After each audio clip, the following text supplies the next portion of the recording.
Bulletin का आगाज करें। सबसे पहले खबर दें, निगरां हुकूमत की अवामी रिलीफ के लिए IMF के साथ बातचीत जारी है। ज़राए का कहना है अक्टूबर में 300 यूनिट तक सारिफीन के बिलों में 3000 रुपये तक कमी आने का इम्कान है। 60 से 70 हज़ार रुपये तक बिजली बिलों में 13,000 रुपये तक की कमी होगी। बिजली पर रिलीफ देने का मामला IMF की रजामंदी से मशरूत है। आला सरकारी ज़राए का कहना है कि IMF ने बिजली के बिल्स को मौखर करने की पाकिस्तान की दरख्वास्त पर अब तक मुकम्मल तौर पर मंजूरी नहीं दी।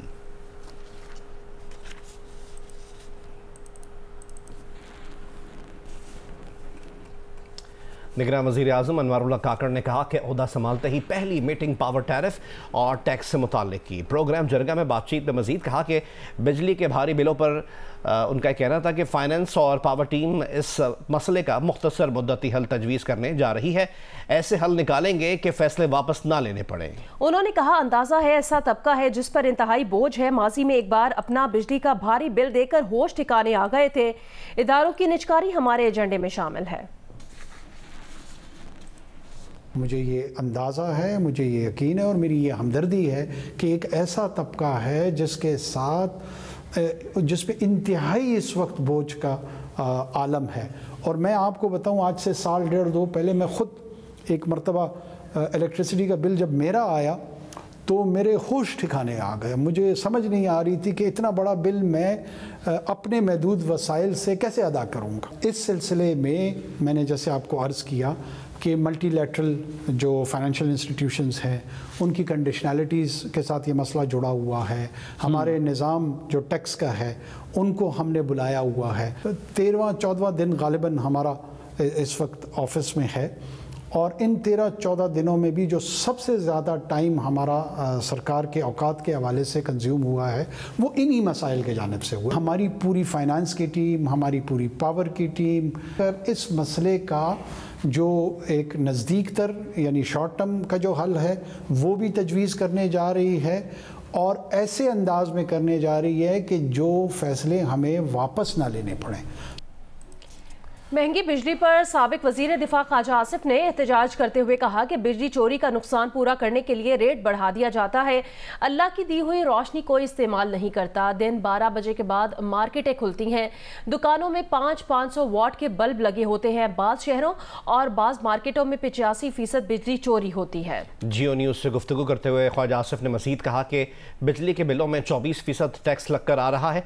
टैक्स कलेक्शन FBR की जिम्मेदारी है, लेकिन बिजली के बिल्स में लिया जा रहा है। अरकान असम्बली या वज़रा को बिजली मुफ्त नहीं मिलती। अदलिया और ब्यूरोक्रेसी बिजली मुफ्त इस्तेमाल करते हैं। 24% जो है बिजली बिल में टैक्स है जो FBR को कलेक्ट करना चाहिए और बिजली के बिलों के जरिए कलेक्ट हो रहा है।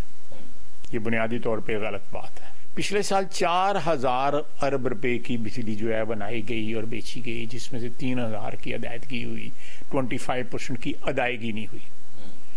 पाकिस्तान में, सारे पाकिस्तान में ऐसी ऐसी जगह हैं, ऐसे शहर हैं जिनमें मार्केटें हैं। वो मार्केटें जो हैं वो 82%, 75%, 67%, 65%, 87% तक जो है जो वो बिजली चोरी करते हैं।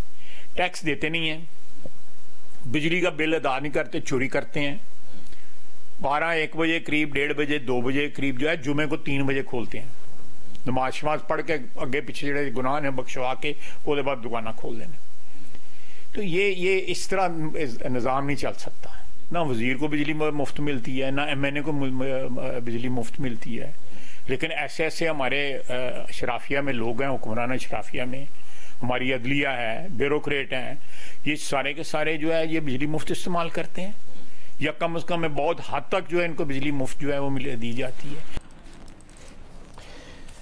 इतवार को लाहौर, कोयटा, फैसलाबाद और पेशावर में चीनी की डबल सेंचुरी हो गई। चीनी की सरकारी कीमत 99 रुपये है, जिसके खिलाफ पाकिस्तान शुगर मिल्स एसोसिएशन ने लाहौर हाईकोर्ट से स्टे लिया हुआ है।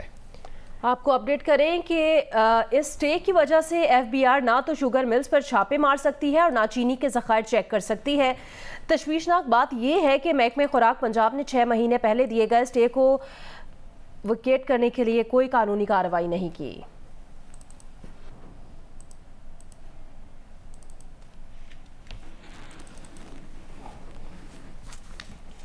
सीनियर एंकर और जियो न्यूज़ के प्रोग्राम आज शाहजेब खानजादा के साथ के मेज़बान शाहजेब खानजादा ने मुल्क में चीनी बहरान के असल हक़ाइक़ सामने रख दिए हैं।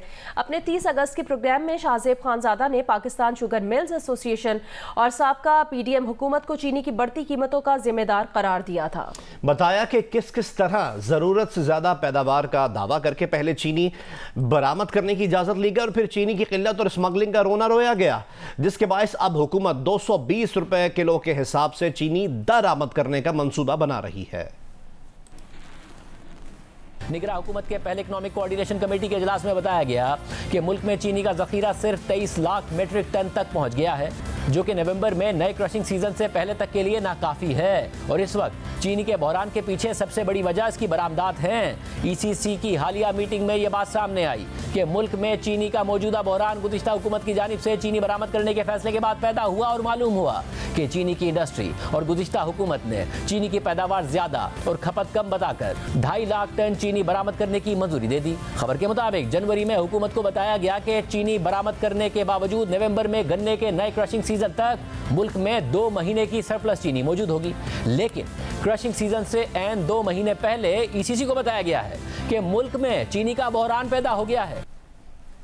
साबिक वजीर और मुस्लिम लीग नून के रहनुमा एहसन इकबाल ने चीनी बरामद करने की जिम्मेदारी वजारत तिजारत पर डाल दी। प्रोग्राम नया पाकिस्तान में बात करते हुए कहा कि चीनी बरामद करने की इजाज़त पीपल्स पार्टी के नवीद कमर की वजारत तिजारत ने दी।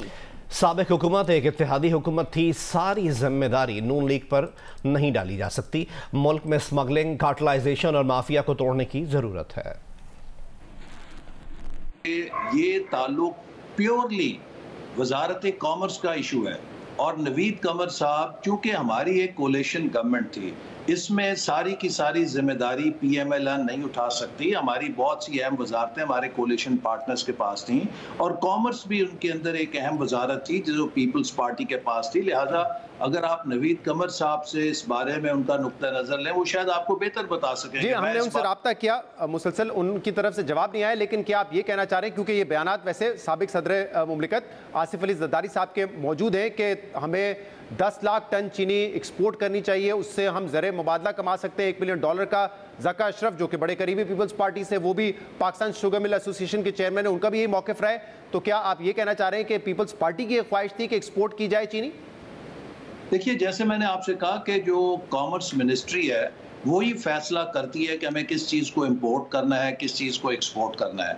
और अगर एक्सपोर्ट की इजाज़त दी गई तो उसकी इजाज़त वजारत तिजारत ने ही दी है और उन्हीं की वजह से काबीना भी उसको ज़ेरे गौर लाती है। जहाँ तक स्मगलिंग का ताल्लुक है, ये मसला अब किसी भी हुकूमत से शायद बड़ा हो चुका है।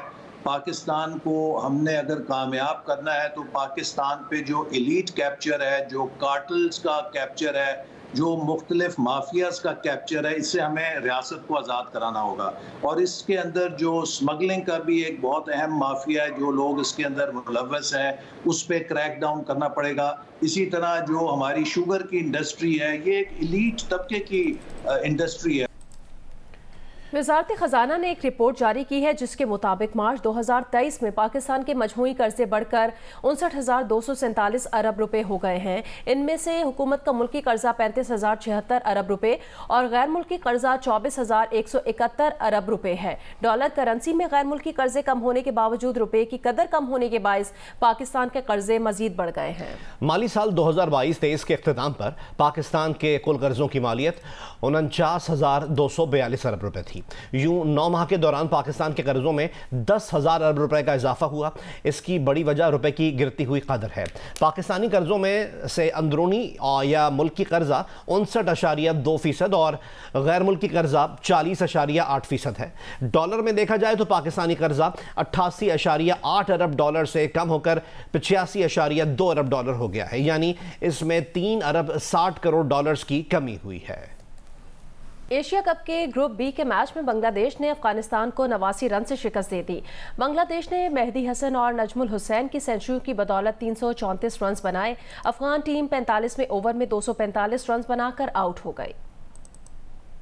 लाहौर के कजाफी स्टेडियम में बांग्लादेश ने टॉस जीतकर पहले बैटिंग की और 5 विकेट पर 334 रन बनाए। 63 रन पर 2 विकेट गिरने के बाद तीसरी विकेट पर मेहदी हसन और नजमुल हुसैन ने 194 रन की शराकत कायम की।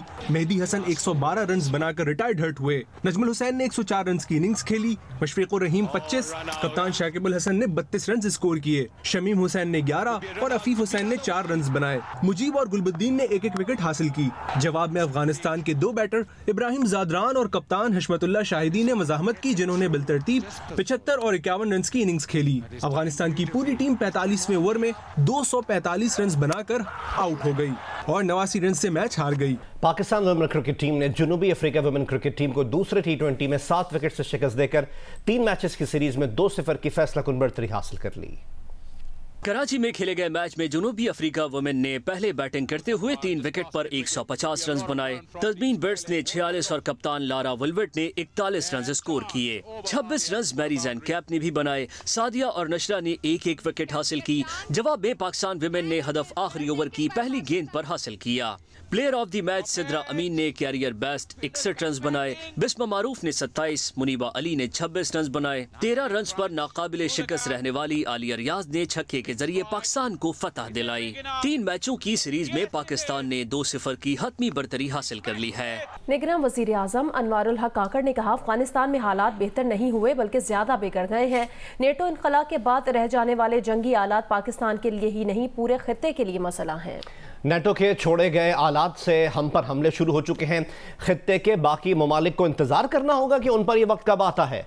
हालात हमारी पॉलिसी से नहीं, इनखला की नाकिस पॉलिसी के बायस खराब हुए। प्रोग्राम जरगा में गुफ्तगू में निगरान वजीर आजम ने मजीद कहा कि साबिक अफगान आर्मी के कुछ हथियार तालिबान के हाथ लगे, कुछ क्रिमिनल तंजीमों के हाथ लग गए। नेटो एंड US विड्रॉल, बहुत सारे लोग इसको नुक्ताचीनी इस पे करते हैं कि जी हमारा ये ख्याल था कि जब वेस्टर्न बॉर्डर के उस तरफ तालिबान के अगर टेक ओवर होगा तो पाकिस्तान के लिए ज़रा निस्बतन हालात बेहतर होंगे, बल्कि वो बेहतर नहीं हुए, वो ज़्यादा बिगड़ गए। मेरी राय में ये जो बिगाड़ है उसका वजह अंदरूनी अफ़गानिस्तान की जो तब्दीली है उससे ज़्यादा मुनस्सर है उन आलात पे, वो इक्विपमेंट ऑफ वॉर जो कि as a leftover inventory, unmanaged inventory US और उसके एलाइज़ के, जिसमें थर्मल्स हैं, जिसमें नाइट विजन गॉगल्स हैं। ये सिर्फ पाकिस्तान के लिए नहीं बल्कि पूरे ख़ित्ते के लिए, आने वाले वक्तों में चाइना के लिए, सेंट्रल एशिया के लिए, ईरान के लिए, हमारे लिए इनिशियली शुरू हो चुका है। बाकियों को अपना इंतज़ार करना पड़ेगा कि वो किस वक्त ये ऑनस्लॉट उन पे भी आता है। मैं समझता हूँ कि ये रिस्पॉन्सिबल विड्रॉल से ज़्यादा एक रश्ड विड्रॉल की तरफ जो वेस्टर्न फोर्सेस गई, उससे ये इन्वेंट्री जो है ना, इट इज़ ऑब्फेसिकेटेड, ये थोड़ा सा जो है ना धुंधला गई है। किसी को कुछ पता नहीं लग रहा है कि जो अफ़गान प्रीवियस रिजीम थी, अफ़गान नेशनल आर्मी थी, उनकी इन्वेंट्रीज़ में जो असलाजात मौजूद थी वो किसके हाथ लगी हैं, कहाँ गई हैं। कुछ तो तालिबान के हाथ आ गई, कुछ शायद जो क्रिमिनल ऑर्गेनाइजेशंस थी वहाँ पर उनके हाथ आ गई हैं। अफगानिस्तान के मुआशी हालात पर अपनी एक रिपोर्ट में वर्ल्ड बैंक ने कहा है कि डॉलर और दीगर करेंसीज के मुकाबले में अफगान करेंसी मुस्तहकम हुई है। अशिया खुरनोश की कीमतों में 12% कमी और गुज़िश्ता साल के मुकाबले महंगाई में 9% से ज़ायद की कमी हुई है। रिपोर्ट के मुताबिक अफगानिस्तान में महंगाई में कमी की वजह तलब में कमी, रसद में इजाफा है। अफगान करेंसी के इस्तेकाम की एक वजह अंदरून मुल्क खरीदो फरोख्त में डॉलर के इस्तेमाल पर पाबंदी है। वर्ल्ड बैंक की रिपोर्ट पर रद्द अमल देते हुए अफगान हुकाम का कहना था, आलमी बिरादरी का मुस्बत किरदार और पाबंदियों का खात्मा अफगानिस्तान की तरक्की में अहम किरदार अदा करेगा। अफगानिस्तान के मुंजमद असासों की बहाली अफगानिस्तान की जामे मौशी तरक्की का सबब बनेगी।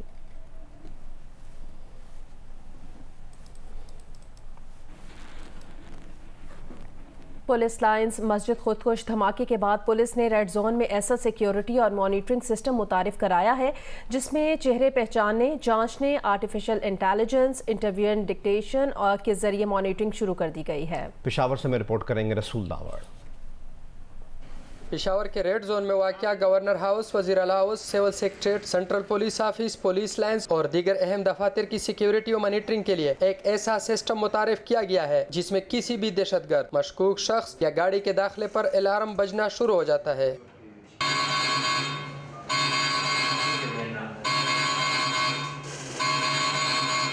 IG खैबर पख्तूनख्वा पुलिस अख्तर हयात खान का कहना है कि दीगर अहम इलाकों में भी आइंदा साल तक इस जदीद निज़ाम के जरिए मॉनिटरिंग शुरू कर दी जाएगी।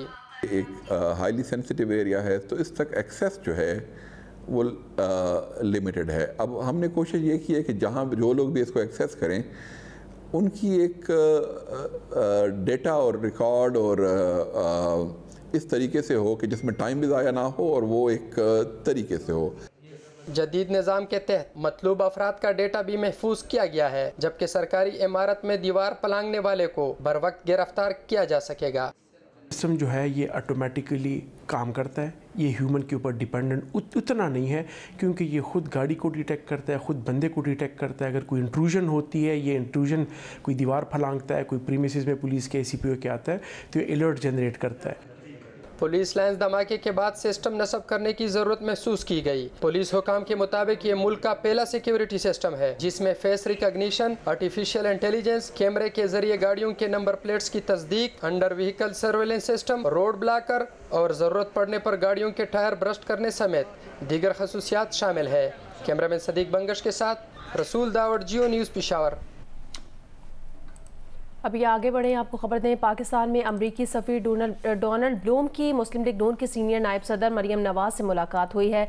मुलाकात में दोनों ममालिक के दरमियान तारीखी और तवील मुद्दती दो तरफ़ा ताल्लुकात की अहमियत पर तबादला ख्याल किया गया। अमरीकी सफ़ीर डोनाल्ड ब्लूम की मरीम नवाज शरीफ से मुलाकात मरी में हुई। मरीम नवाज शरीफ ने अमरीकी सफ़ीर से गुफ्तगू करते हुए तिजारत, मईशत, सलामती, अमन और इलाकाई इस्तेहकाम समेत बाहमी ताउन के फ़रोग़ की अहमियत पर जोर दिया। उन्होंने कोरोना वबा और गुज़िश्ता साल के तबाहकुन सैलाब के दौरान अमरीकी हुकूमत की तरफ से डोनाल्ड ब्लूम की काविशों को भी सराहा।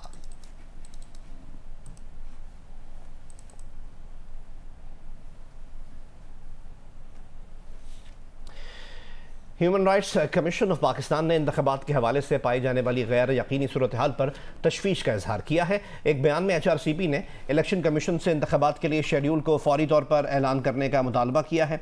HRCP का कहना है कि इलेक्शन कमीशन कोशिश करे कि इंतखाबात की तारीख 90 दिनों के मुमकिन हद तक करीब तरीन हो। हल्का बंदियाँ फौरी तौर पर और मौसर तरीके से की जाएँ। हल्का बंदियों को इंतखाबात को मज़ीद मौखर करने के लिए बतौर बहाना इस्तेमाल ना किया जाए। नादरा जैसे इदारों की तरफ से इंतखाबी अमल में साजबाज के खदशे पर तशवीश है। HRCP का मजीद कहना है कि HRCP मुल्क में बढ़ते हुए इंतशार से भी फिक्रमंद है। इत्तलात हैं कि इंतहाई दाएं बाजू की सियासी जमातों के लिए मसनूई सियासी जगह बनाने के लिए मजहबी और फ़िरका वाराना धड़ेबंदियों को हवा दी जा रही है।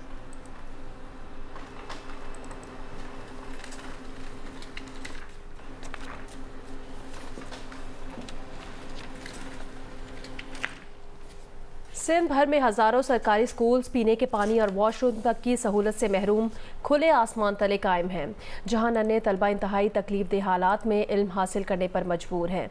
जियो न्यूज़ के नुमाइंदे सैयद मोहम्मद खालिद की रिपोर्ट देखिए। ये सांगड़ के गांव सूमर सोलंगी का गवर्नमेंट प्राइमरी स्कूल है, जहां मुस्तकबिल के मेहमान इंतहाई कठिन माहौल में पिछले कई सालों से किसी न किसी तौर इल्म की शमा रोशन किए हुए हैं। हमारा बाथरूम भी नहीं है और हमारा पानी है वो भी बहुत गर्म है, वो दूर से आता है 1.5 किलोमीटर, और हम ये दरख्त है एक देही का, उससे नीचे बैठे हैं, तालीम हासिल कर रहे हैं। स्कूल में बच्चे हैं 5 जमात तक और 150 से ज़्यादा बच्चे हैं।